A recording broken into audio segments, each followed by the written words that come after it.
You know that feeling, right? You check your credit score, it's dropped like 10 points for what feels like no reason at all, and you're just left scratching your head. You are definitely not alone. That little number can feel like this random, mysterious grade on your entire financial life. But today, we're going to pull back that curtain. We're going to decode what is really going on behind that three-digit number. And that leads to the big question for so many of us, which is, why does it change so much? Why does it go up one month and then dip the next, even when you feel like you haven't done anything different? Well, the answer is all about understanding that the score, it isn't the whole picture. It's not even the most important part. Okay, so here is the absolute key to all of this. You have to separate the score from the report. Just think of your score like a headline on a news story. Yeah, it gives you a quick summary, a snapshot, but the credit report, oh, that's the full article. That's where you find all the raw data, all the nitty-gritty details, all the facts. If you're only ever looking at the score, you are missing the actual story. So to get that full story, we've got to look inside your financial file, the credit report itself. And listen, this is not some scary, mysterious document. The best way to think about it is, well, it's just a financial file cabinet. That's it. It's just a place where data gets stored. And this is such an important mindset shift. A credit report is not a judgment of you. It's not grading your character or your worth as a person. It has no opinion. It's literally just a record of data that companies you do business with have sent over to the credit bureaus. It's totally impersonal. So when you look at that record, it's organized into four main parts. You've got your personal info, just to make sure it's you. You've got public records for big legal things like a bankruptcy. And inquiries, which just shows who's recently taken a peek at your credit.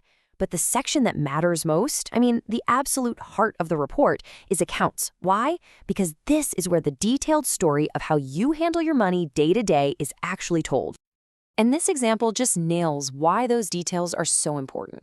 So picture this. Two different people see their score drop. They both get that same horrible pit in their stomach.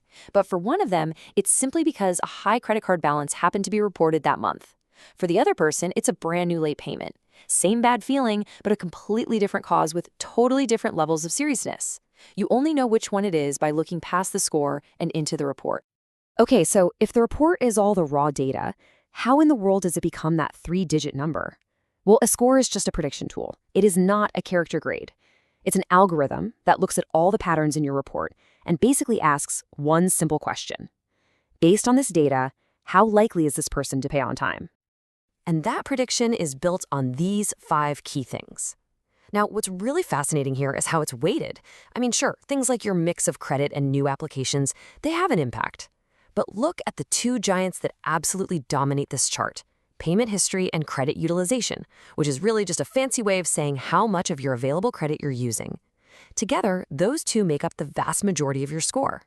Just let that sink in for a second. A massive 65% of your score is driven by just 2 behaviors: paying your bills on time every single time and keeping your credit card balances low compared to their limits. That's it. That's the whole game, right there. And this is exactly why lenders look beyond just the score. You could have 2 people with the exact same 700 score. But if one of them has a long history of keeping low balances and the other has maxed out cards and just opened a bunch of new accounts, who would you think is the better risk, right? The patterns under the surface of that score tell 2 very different stories. So this brings us to the really practical part of all this. Let's connect the dots to the real-world behaviors that signal trust to lenders. Because at the end of the day, that is what they're looking for: predictable patterns that show you can handle credit responsibly. And the key word here is repeatedly. The credit system is designed to look for trends, not just one-off events. Lenders want predictability. So one really good month doesn't just erase a history of late payments. And at the same time, one slightly high balance isn't going to ruin a long-term pattern of responsible use. It's all about showing that consistency time after time. So here's what those patterns actually look like. The good habits are probably what you'd expect: pay on time, keep balances low. But look at what hurts.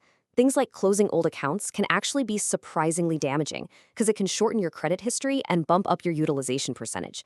The goal is to build a profile that looks calm and stable, not one that seems stressed out or erratic. And that all leads to the final, and I think the most powerful idea in this whole explainer. It's about shifting your mindset away from obsessing over that daily score number and toward focusing on your long-term habits. It really is about thinking in patterns, not in moments. So when we wrap this all up, what are the big takeaways? First, just remember, the credit report is the source of truth.